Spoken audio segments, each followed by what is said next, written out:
Bonjour à tous, j'espère que vous allez bien. On se retrouve pour l'analyse de OM Mantra. Ça a beaucoup été demandé dans les commentaires sur l'énorme crash. Je vais vous donner un petit peu mon avis. On reviendra aussi sur ce que j'avais dit sur le fait que c'était pour moi un petit peu une bulle et que le prix était extrêmement survalorisé. Bon, après, je m'attendais pas à cet éclatement. On va voir aussi techniquement, est-ce qu'il y a des choses à faire ou est-ce qu'il faut complètement laisser tomber. Juste avant, je vous rappelle qu'on a un service d'algorithme qu'on vous offre. C'est gratuit. Vous conservez 100% des gains. C'est rentable. Ça fait des mois et des mois qu'on se casse la tête sur ça. On l'a mis accessible à tout le monde. On a les résultats de la semaine dernière, plus 3,05 R sur l'algorithme SPT, donc encore une 5e semaine positive. Et en plus de ça, les algorithmes LIM, eux, ont été chercher 36 TP. Donc, ce qui est plutôt exceptionnel également, surtout dans l'environnement du marché actuellement. Ça fonctionne quand même, donc c'est intéressant de le noter. Pour avoir accès aux algos, c'est gratuit. C'est le premier lien en commentaire épinglé. Vous conservez 100% des gains. Ça vous ramène sur cette page. Il faut juste s'inscrire sur BitGet via notre lien partenaire. Vous remplissez email, mot de passe. J'accepte les conditions. Je crée un compte. Vous validez votre identité, donc le KYC sur la plateforme. Ensuite, vous cliquez sur ce lien. Obtenez nos algos trading 100% gratuitement. Vous renseignez prénom, email, identifiant BitGet. Vous cliquez sur rejoindre. Et ensuite, vous cliquez sur ce lien, configure nos algos de trading. Vous avez juste à regarder les 4 petites vidéos qui sont juste ici. C'est très simple, on vous montre tout. Configurer les algos, configurer les montants, le risque, mettre en pause les algorithmes, les relancer, consulter les trades, consulter les gains. Bref, tout est expliqué de A à Z, c'est très simple. Vous avez juste à suivre ces 4 petites vidéos dans l'ordre. Alors, je reviens sur Mantra ici, et bon, je résume un petit peu ce que je disais il y a quelques semaines. Pour moi, c'était clairement une bulle, que c'était survalorisé, que la chain n'était pas du tout utilisée, que ça générait que dalle, qu'il y avait aucun revenu généré. Donc, en fait, on a valorisé un token qui est monté. Alors, je sais plus, on est monté à combien au top. Mais en fait, vous voyez toujours ça. Hein. Quand il y a un altcoin, par exemple, si vous avez investi dans un truc et que là, vous dites, putain, ça devient surévalué, faut pas hésiter à prendre des profits et à se payer. Parce que si vous ne le faites pas, le marché vous le fera comprendre. Et en fait, sachez, faut savoir que c'est une bulle, ok? Que quand le marché devient une bulle, certes, la bulle peut aller très haut, mais quand ça dégonfle très vite. Alors, bien sûr, c'est pas censé dégonfler aussi rapidement. Les mecs ont clairement exit scam, je pense. Hein, je pense qu'ils ont vendu énormément. Et peut-être que ça a déclenché des grosses liquidations sur les dérivés et que ça a déclenché un mécanisme de panic sell sur le marché spot. Et du coup, ça nous a fait tout ce gros bordel. Mais clairement, il s'est pas rien passé. Hein. Les mecs, ils justifient, non, il y a eu un problème de liquidation. C'est pas possible. S'il y avait eu une liquidation sur les dérivés, il y aurait eu une absorption de market making qui est faite, il y a des algorithmes qui sont faits pour absorber ça. Donc c'est clairement prendre les utilisateurs pour des cons, c'est très peu probable que ce soit vrai. Et si ça avait été vrai, dans tous les cas, il y aurait juste eu une mèche où le prix serait remonté assez rapidement. Faut pas abuser. Binance, ils ont aucun intérêt à avoir des clients qui vont se faire liquider des centaines de millions de dollars, par exemple, ou peu importe l'exchange, Bybit, BitGet, OKX, bref, peu importe. C'est vraiment pas dans l'intérêt des exchanges d'avoir ce genre de truc, parce que les gros clients, t'essayes de les garder sur ta plateforme, c'est ce qui fait vivre les plateformes, ça faut bien le comprendre. Donc si tes gros clients, ils se font rect comme ça sur tes coins, ils vont se barrer. Donc c'est pas dans leur intérêt aux exchanges. C'est pour ça qu'il y a des algorithmes, justement, qui sont prévus pour éviter un maximum de slippage, etc., etc. Et du coup, au top, on était sur un market cap de 8 milliards. Franchement, 8 milliards pour un truc qui génère zéro. C'est comme si demain, je vous disais, vous montez une boîte, vous faites 3000 dollars de chiffre d'affaires par mois, et là, il y a des gars de Wall Street qui viennent vous voir, qui vous disent, on va faire une levée de fonds et on va te filer 8 milliards. Mais ça n'a pas de sens. Enfin, je veux dire, c'est what the fuck. Genre vraiment, c'est pour ça que je me disais, c'est quoi ce bordel? Quel moment ça vaut 8 milliards? Oui, mais il y a eu un partenariat avec Damac Properties à Dubaï, mais qu'est-ce qu'on s'en fout? Enfin, ça génère rien du tout. Oui, on va enregistrer les propriétés de Damac sur la blockchain, mais qu'est-ce qu'on en a à foutre? Ça va générer combien? Ça va générer que dalle. C'est ça le truc, c'est ça le raisonnement que vous devez avoir, et surtout vos investissements. Parce que fondamentalement, des fois, on peut se dire, ouais, mais c'est génial, ce projet, il permet de faire ça. Oui, mais derrière, ça génère combien? C'est ça qui est important. Et même des projets qui génèrent des revenus, des fois, ils performent pas. C'est pour vous dire la débilité du marché. Un Fortcoin performe mieux que je sais pas moi, en ce moment qu'un Solana qui fait des millions de dollars mensuels. Enfin, c'est pour vous dire. Le marché est rationnel, mais quand même, Solana vaut par exemple 60 milliards de valorisation, peut-être un peu moins maintenant, je sais plus. Mais au moins, ça génère des centaines de millions de dollars par an. Mantra, 8 milliards, ça génère que dalle. Et en fait, ça a juste enrichi les créateurs du coin, hein, qui avaient des milliards dans les mains, et les mecs sont centimillionnaires, peut-être même milliardaires maintenant, dépendamment, bon, je pense pas milliardaires, mais je pense un bon 100 millions minimum, ils ont pu récupérer facilement en ayant dumpé leur token, etc., etc. Surtout que c'est monté à une valeur de 8 milliards. Du coup, c'est une bulle. Et normalement, une bulle, c'est pas censé éclater comme ça, hein. Une bulle, c'est censé, voilà, moi, c'est ce dont je parlais dans la précédente vidéo. On n'est pas loin d'un top. Enfin, pour moi, techniquement, il y avait toutes les raisons de penser qu'on était vers un top quand j'avais fait la vidéo. J'en ai déjà fait une première, je crois, en février. J'en avais refait une. On avait vu justement les holders court terme avec les VWAP qui commençaient à être en perte. Quand ça arrive sur les altcoins, généralement, c'est pas bon. Moi, c'est mon premier signal. Quand je commence à avoir des holders court terme être en perte, généralement, je me dis, OK, il y a un switch qui est en train de se former. Donc là, c'était les holders. Bon, c'est un coin qui est récent. Enfin, qui est récent. Il y a de l'historique. Mais voilà, ça c'était les holders de l'élection de Trump. Ensuite, il y avait vraiment les holders court terme. Eux, ils commençaient à être en perte. Ça vraiment, c'est pas bon. Ensuite, les holders là qui étaient commençaient à être touchés. Et là, bam, bon, ça, c'est pas prévisible bien évidemment. Mais c'est le premier truc que je regarde. Et donc pour moi, c'est ce qui commençait vraiment à valider le top ici. Et franchement, je m'attendais pas à ce que ça ait cette grosse chute. Mais bon, généralement, les bulles, quand ça éclate, ça prend du temps à descendre. Enfin, ça peut descendre rapidement. Bref, mais ça va descendre. Et très souvent, ce que vient chercher le marché altcoin, c'est la zone des 78,6 à 88,6. Bon, là, clairement, on l'a atteint en express. Bien sûr, hein, c'est le crash. Les mecs ont probablement exit scam. Mais c'est souvent ça, grosso modo, la zone qu'on vient déclencher. D'un point de vue technique, on avait vu cette zone. Pour moi, je pense, allait être retravaillée au minimum pour ceux qui s'en souviennent. 3,01 $. Bon, bien sûr, ça a été fait. Et là, quand je vois le prix en weekly, c'est bizarre, mais le volume a été racheté ici, là, sous tous les stops de ces corps de chandelle. Alors, est-ce que ça vaut le coup de se positionner dans Mantra? Encore une fois, ceux qui ont réussi à organiser ce pump, est-ce qu'ils ont la possibilité d'en refaire un? Oui. Maintenant, est-ce qu'il y a assez de confiance des utilisateurs pour prendre le risque? Parce que c'est vrai que ça coûte de l'argent d'accumuler, et après, ça coûte de l'argent aussi de push le prix. Là, ça leur a coûté de l'argent, mais ça leur aura rapporté énormément. Parce qu'après, en fait, tu fais monter le prix, la sauce, elle prend, après, t'as plus rien à faire, ça monte tout seul, et toi, tu vends. Tout simplement. Et du coup, on a ici cette grosse chute, bien évidemment, et la question c'est de se dire, est-ce que c'est intéressant de se positionner? Alors je vous dirais d'un point de vue technique, oui, mais je vous dirais d'un point de vue fondamental, non, parce que dans tous les cas, ça reste une coquille vide en fait. Ça reste une coquille vide, c'est-à-dire que même 500 millions de dollars, c'est trop cher payé en termes de valorisation pour de la merde comme ça. Ça ne vaut rien fondamentalement. Je parle pas de la technologie de Mantra, narratif, Lord Asset, tout ce qu'on veut, je m'en fous. Je vous parle de qu'est-ce que génère ce truc.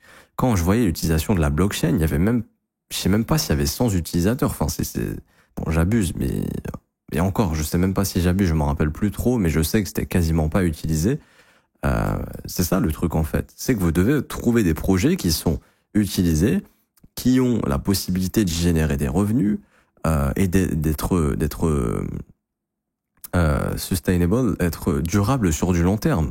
C'est pas, sinon ça ne marche pas. Sinon c'est juste des bulles à chaque fois. C'est-à-dire qu'en fait, on va pricer une idée et puis ça derrière l'idée elle marche pas. Les mecs génèrent rien du tout, ça retourne aux abysses et il se passe plus rien. C'est ça le marché altcoin. Et en fait, les altcoins les actifs qui résistent et qui résistent sur du long terme et qui vont survivre sont des altcoins qui ont la possibilité de générer des revenus. Donc vous allez ici sur Defilama par exemple, vous allez en bas, vous cliquez sur fees et revenus, vous allez dans Simple, vous mettez en revenu, attendez peut-être dans Advanced du coup, ouais vous allez dans revenus et vous cliquez sur ce petit truc ici pour mettre les revenus les plus élevés sur les 7 derniers jours et là vous avez des coins intéressants. Alors je dis pas qu'ils sont nécessairement tous intéressants, hein. Bon, mais il y a des coins qui n'existent pas, hein. Ils vous mettent tout, mais au moins ça vous montre en termes de revenus ce qui est généré. Par exemple, Tether premier, ensuite Circle, ensuite TRX. Pourquoi TRX est aussi fort? Parce que les investisseurs, ils ont aucun intérêt, attendez, je me trompe de chart, ils ont aucun intérêt à vendre TRX alors que TRX génère de plus en plus de revenus. C'est pour ça qu'on a un TRX qui est totalement décorrélé. Parce qu'en fait, il y a un business model derrière qui génère du cash et c'est tout à fait cohérent et logique de voir TRX. Alors, bon, TRX pour moi, il est un peu manipulé aussi, hein, mais c'est complètement normal. Vous avez aussi les exchange tokens, BNB, BGB, machin. Les exchanges génèrent énormément de revenus. Donc c'est pour ça que ce sont des business qui sont très rentables et qui marchent. Bien sûr, si ta plateforme fait faillite comme FTX, ça crache, mais bon. On va dire que FTX, c'est un cas à part où les mecs voulaient devenir plus riches qu'Apple. Bon, ça a échoué, hein. Quand tu bêtes gros, si tu perds gros. Si tu gagnes gros. Donc FTX aurait pu, si Bitcoin était monté à 100 000 $ et que les altcoins avaient continué d'exploser, serait peut-être devenu l'une des boîtes les plus riches au monde et aurait rivalisé peut-être avec des grosses boîtes comme Tether, etc. Si ce n'est beaucoup plus. Et en dehors de ça, vous avez Hyperliquid également, 11 millions 11 millions de revenus sur les 7 derniers jours. Donc, ce qui est vraiment, bon, après, c'est du calcul, hein, c'est pas du net ici. Il faut bien comprendre qu'un exchange, il met pas 100% dans sa poche. C'est loin de là, hein, c'est vraiment loin de là. Mais c'est pas mal. Donc, voilà, vous avez des business ici, Solana qui est énormément critiqué, mais qui fait quand même 2,9 millions de revenus ici en 7 jours. Ethereum 2,14, et donc il y a ce truc de Solana mérite en fait d'être peut-être plus valorisé qu'Ethereum via les revenus. Après bon, peut-être que ça va changer hein, au fil du temps, peut-être que les utilisateurs vont réutiliser plus Ethereum et les gens utilisent plus Solana. Après vous avez Aave, Base, GMX, donc c'est sur ce genre de truc que devez vous concentrer, même si fondamentalement un truc est génial, si ça génère rien, il y a peu de chances que ça marche. Et le fondamental, c'est subjectif. Imaginons, demain, je vous parle d'une boîte et je vous dis, écoute, la boîte, elle est géniale, regarde le projet, il est exceptionnel, mais les mecs sont nuls en marketing, savent pas vendre un produit. Et je vais pas investir dedans. Par contre, si tu me dis, on va faire une petite levée de fonds, on va débloquer un budget marketing, là, je vais investir dedans. Et votre produit, votre projet qui vous intéresse en crypto, pensez bien, dites-vous bien, est-ce que ça a la possibilité de générer des revenus massifs ou pas. Et même si demain je mets tout le marketing du monde, est-ce que leur produit peut générer quelque chose? Parce que en crypto, on a d'excellents développeurs, mais on a de très mauvais businessmen. C'est la vérité. Et les bons businessmen sont peut-être très mauvais en développement, mais c'est eux qui font de l'oseille parce que justement, ils sont très bons dans le business, c'est-à-dire mettre en avant le marketing, générer des revenus, développer une boîte et essayer de l'emmener le plus haut possible. Et ensuite, le produit s'améliore. Mais si à l'instant T, t'as un produit qui est génial, mais qui pourra jamais rien générer, ça, c'est un problème. Ou qui pourra générer très peu. Par exemple, lui, on va faire une blockchain qui permet de faire 1 milliard de transactions en une journée. Enfin, j'abuse, allez, 1 milliard de transactions en une minute. Et ça va coûter très peu. Ok, c'est génial. Mais le rendement derrière, c'est quoi? On peut peut-être espérer gagner 4 millions à l'année. Ok, 4 millions à l'année, bon, c'est bien, mais ça ne mérite pas la valorisation de plusieurs milliards de dollars. Donc ça à prendre en compte. Donc par exemple, Hyperliquid, c'est peut-être l'un des plus gros fondamentaux qu'on a actuellement. Je dis pas que ça va atteindre des cieux, que ça va atteindre des centaines de milliards de dollars, peut-être, j'en sais rien. Mais d'un point de vue fondamental, Hyperliquid est l'un des trucs les plus solides qu'on a eu actuellement. Et en plus de ça, d'ailleurs, ils ont mis un programme de buyback qui rachète du hype avec les fees qui sont générés. Donc vous avez en plus la boîte qui réinvestit dans le token directement. Donc ça fait en fait une demande continue qui sera là ad vitam, enfin, j'ai plus l'expression, bref. Mais ça va permettre en fait de pousser la demande et d'intéresser des investisseurs qui vont se dire, ok, en crypto, il y a quoi qui génère du cash? Ok, il y a Hyperliquid, ça peut valoir le coup de mettre une petite pièce dessus. Et donc ça à prendre en compte. Et donc Mantra, zéro revenu, enfin je sais même pas, mais si on cherche Mantra, déjà on trouve même pas. Je trouve pas ici, mais bon, j'avais vu des datas au niveau de la chain, il y avait zéro utilisation, enfin bref. Et donc, est-ce qu'il faut investir dedans? Certes, le prix est intéressant, mais j'ai envie de vous dire, le prix, ça fait pas tout. Il y a aussi derrière ce que ça peut générer, et clairement, ça génère que dalle. Et même leur partenariat avec Damac, bon, c'est bien, mais Damac construit des baraques, Damac, ok, fait des milliards de revenus. Si on regarde Damac Properties, je sais même pas si on peut trouver. Regardez l'index de Dubaï. Non, j'arrive pas à trouver. Je crois qu'il y a ADF, ADM peut-être. L'index d'Abu Dhabi, s'ils sont enregistrés à Abu Dhabi, je connais plus. Peut-être AFD. Je sais que c'est pas AD quelque chose. ADX peut-être. Ouais, c'est ADX. Damac, est-ce qu'on a? Non, je vois pas le Damac n'est pas. Je crois qu'à un moment donné, Damac était peut-être en bourse, plus maintenant. Mais bref, voilà, c'est une boîte qui génère des milliards, mais donc il y a eu pas mal de galères. Mais c'est tout, quoi. Enregistrer leurs transactions sur la blockchain, ok, c'est bien, mais pareil, ça génère rien. Voilà.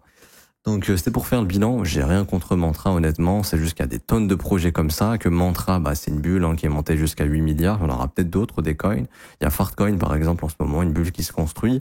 Peut-être à surveiller. J'irai pas forcément investir dessus. Faire du swing trading, pourquoi pas. Mais voilà. Bon, il y a des bulles ici qui sont en train de se former à nouveau.